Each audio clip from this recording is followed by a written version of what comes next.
عليكم يا احباب شفيه المغربيه، لكم مني السلام. تنطلب الله سبحانه وتعالى يلقاكم هذا الفيديو وانتم في احسن الاحوال ان شاء الله بحول الله وقوته. معنا اليوم واحد الصيغه ربانيه لطرد العين الحاقده، العين اللي اثرت لك على صحتك، العين اللي وقفت لك حالك، العين اللي خلاتك بدون عمل او بدون زواج، او انك دائما مريضه، دائما تتحسي بمرض شديد في الجسد ديالك، ولكن الوقت اللي تروحي عند طبيب ما عندك حتى مرض. اذا العين الحاقدة تسبب المرض القوي، أو الناس اللي عندهم أو الناس اللي عندهم حسد.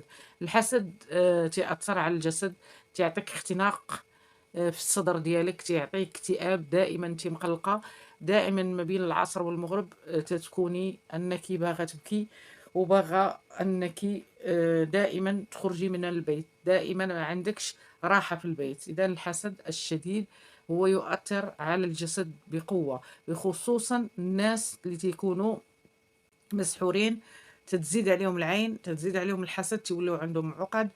اول حاجه تيمشي لهم يتمركز هذاك الحسد والعين، تيتمركز لهم في القولون العصبي، تيولي عندهم امراض نفسيه، ما يجيهمش النعاس، دائما عندهم اكتئاب، دائما عندهم بكاء، دائما عندهم مرض بدون سبب. ولو تروحي عند طبيب تلقاي راسك دائما ما عندكش حتى مرض. اذا بخصوص الناس اللي تيكونوا عندهم صوره جميله، او عندهم دراسه متفوقين في الدراسه، او انك دائما تتعودي على انك اشنو خاصك ديري وشنو درتي تتصابي بالعين.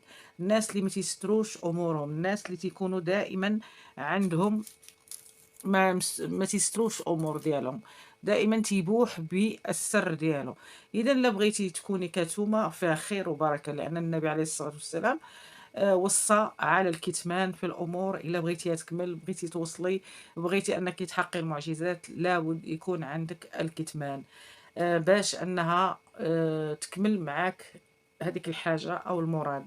اذا البنت اللي معطله على الزواج، ما عندهاش مس، ما عندهاش السحر، ولكن عندها عين باركه لها باب العتبه، ما تيدخلوش الخطاب، او الوقت اللي يكونوا خطاب انها تجيها الخلعه، يجيها الخوف، يجيها انها تتحس براسها بانها ما قادراش تقابل هذيك الخطيب او ترفضه، لانها عندها عين آه، العين المحق، العين اللي تدي ليها اي حاجه وما تصدق معاه حتى حاجه، لانها عندها حسد شديد.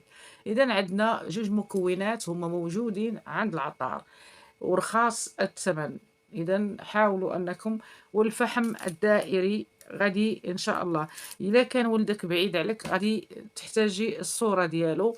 الا كان بعيد عليك ولدك او بنتك، بعيده تتقرا برا او مسافره ولكن ما عندهاش هاد المكونات، ولكن حاسه براسها، دائما تتقول لك انا مريضه، دائما تتقول لك انا حاسه براسي مخنوقه، تقدري ديري لها هاد الوصفه.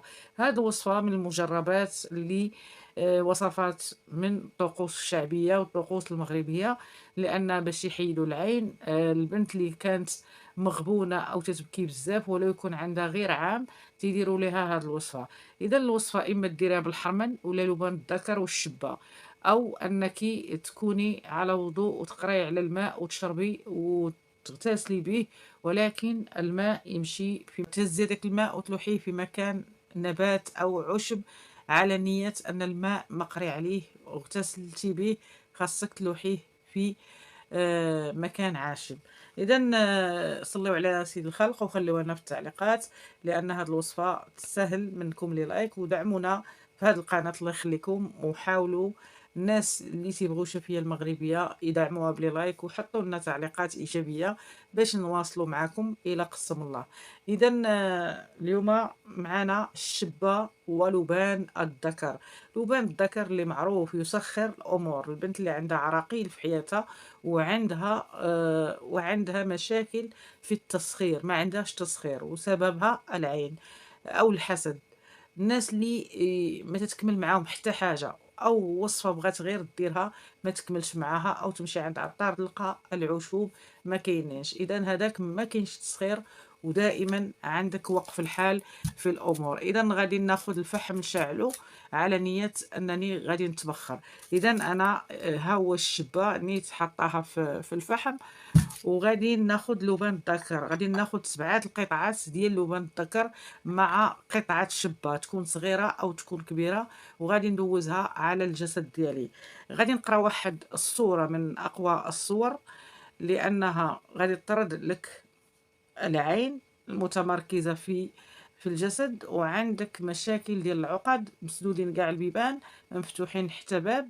اذا غادي تاخدي لبان الذكر وغادي تاخدي قطعه شبه. لبان الذكر هو هذا، لبان الذكر هو هذا، هانتوما لبان الذكر مع قطعه شبه. خدي قطعه شبه بحال هذه، وغادي ان شاء الله دوزيها على هذا هو الراس ديالك، وانتي تتقراي سوره الفلق 11 مره. غادي تقريها 11 مره وانتي تدوزي على الجسد ديالك بحال هكا، وانتي تقراي سوره الفلق، وتنفتي على الشبه وتدوزيها على الراس ديالك، وتنفتي على الشبه وتدوزيها على راسك. كل صوره نفتي نفته وحده بحال هكا، وغادي تدوزيها على الراس ديالك. اما القطع 7 قطع غادي تقراي عليهم هذه الايه. هذه الايه اللي غادي نقراوها على نيه تطهير البدن من جميع التوابع، ان كان حسد وان كان اي حاجه. اذا 7 قطع ديال لبان الذكر. نتوما لبان الذكر في بلادكم كبير ولا صغير عادي، خدي 7 قطع مع الشبه، ولكن الشبه هي الاولى. قراي سوره الفلق 11 مره، وغادي تقراي تشديهم في يدك بحال هكا وتدوريهم على الراس ديالك، وانتي تقراي هاد الايه.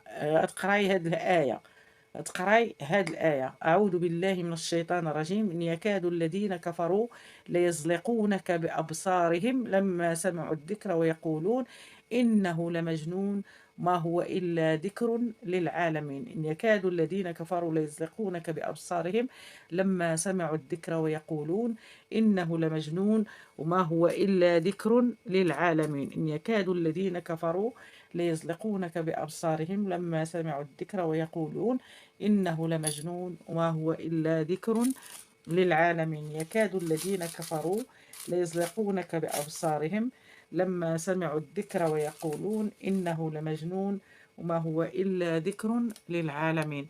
لبان الذكر هو نوع من البخور الطيب اللي ديال التسخير. الا كنتي تقراي شي تسخير خاصك تكوني دائما تبخري باللبان. البنت اللي عندها عراقيل في حياتها وعندها مشاكل في حياتها تاخذ واحد الكميه ديال لبان الذكر.